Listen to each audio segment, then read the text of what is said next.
Beredar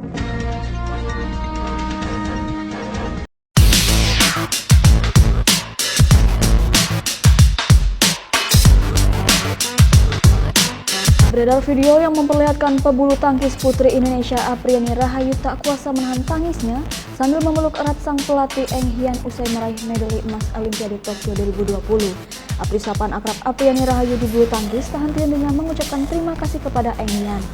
Dalam rekaman video yang diunggah akun TikTok @amelia_salsabila itu, terlihat momen tersebut terjadi di arena latihan atlet bulu tangkis di Musashino Forest Plaza Tokyo. Terdengar juga Eng Hian memberikan pesan kepada Apri agar tidak cepat puas dengan prestasi yang diraihnya saat ini.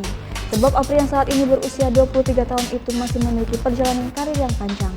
Lalu terdengar seorang pria bertanya kepada Eng Hian bagaimana Apri memulai karirnya di pelatihan nasional pelatnas Cipayung. Seperti diketahui, Apriani Rahayu merupakan pemain ganda putri bulu tangkis yang berpasangan dengan Grecia Poli. Keduanya sukses meraih medali emas setelah menumbangkan wakil Cina dalam 2 game langsung 21-19 dan 21-15 di babak final bulu tangkis nomor ganda putri Olimpiade Tokyo.